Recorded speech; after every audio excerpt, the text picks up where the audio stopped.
Hello and welcome back to Oba's Trending Gist, the channel where we break down the stories and conversation that matters.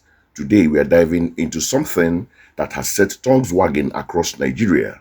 Things are tough in Nigeria, we all know that. The economy, the insecurity, it feels overwhelming.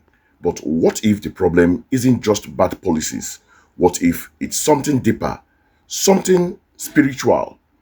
That's the explosive claim made by the senior pastor of Dunamis International Gospel Center, Dr. Paul Enenche, in a recent sermon. He didn't just talk about hardship, he called it a spell, a blanket of evil over the nation, and he was not afraid to name names. Alright, let's not waste any more time. I want you to watch this clip and listen very careful to his words. Pay attention to the specific example he gives. I'll be right back to break it all down. So, very firmly persuaded that there is a blanket of evil, a blanket of sorcery, a blanket of the occult that has blanketed our nation. I was talking with the National President of Pentecostal Fellowship of Nigeria today. I said, apart from the fact that you have pain, that the people you are shepherding and pastoring are suffering and in pains, no matter how big you are, you can run empty, meeting everybody's need at this season. In this season, is it house rent? Is it children's school fees? Is it food? Uncountable numbers. It's uncountless. He was saying that there are places now where people have to line up after service for assistance. Here we're feeding people for medical bill multiply, and the people of the land are behaving as if nothing is happening. It is a spell of tolerance of suffering, a spell of patience with captivity. Be in love with your chains. If it's not a spell, there is nowhere things like that happen, and everywhere there's nowhere in the world where those at the highest level are practically insensitive, even making a joke of the suffering of the people. Let poor people breathe.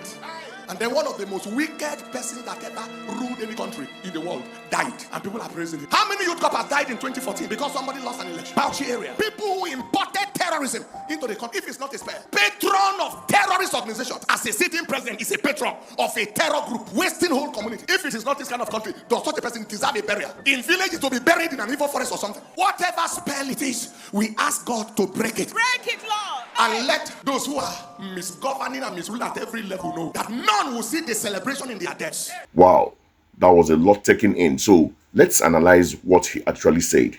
He starts by saying he is very firmly persuaded that there is a blanket of evil, a blanket of sorcery, a blanket of occult that has blanketed our nation.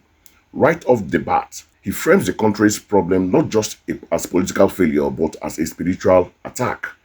Then he gets very specific to show this isn't just theory. He gives real-world example of the suffering. He mentioned his conversation with the national president of the Pentecostal Fellowship of Nigeria. He talks about the pains pastors feel because their members are suffering. He lists the need, house rent, school fees, food, and what he call an uncountable and multiplying number of medical bills. He even say in some places, people have to line up after service for assistance. This paints a very grim, real picture of the desperation on the ground. But here is where it gets really deep. He calls it a spell of tolerance, of suffering, and a spell of patience with captivity. He's saying that it's not normal for people to suffer this much and just accept it, honestly. The suffering is much and people are just moving on.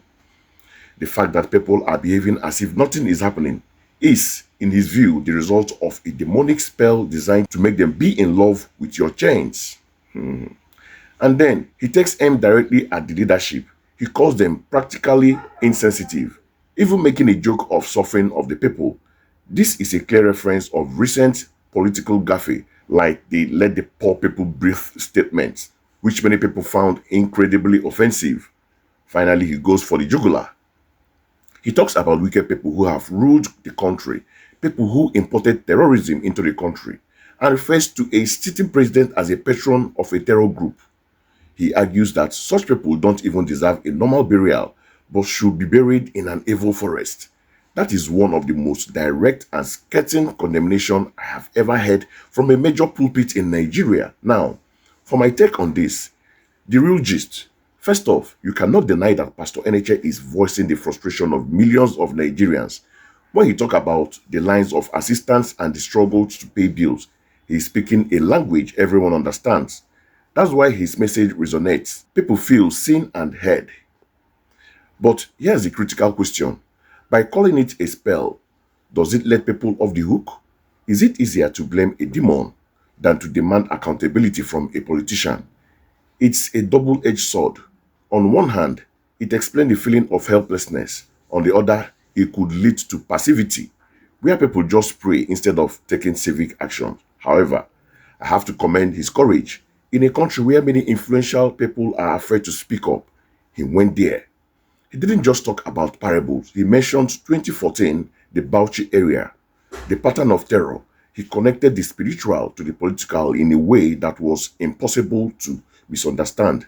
This brings up the age-old debate. Should pastors be this political? Some will say no, that the church should focus only on the gospel. But I disagree. In my opinion, a church that is silent in the face of injustice and suffering has lost its voice and its purpose.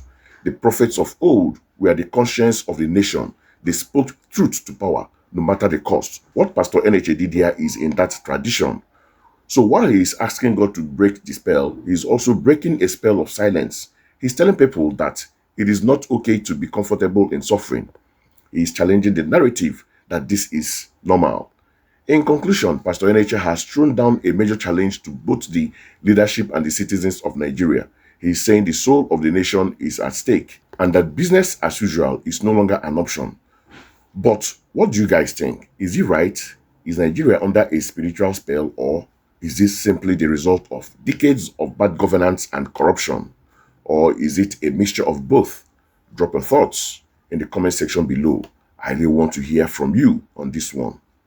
Don't forget to like this video if you found it insightful, share it so others can join the conversation, and most importantly, subscribe to Oba's Trending Gist for more breakdown of the topics everyone is talking about.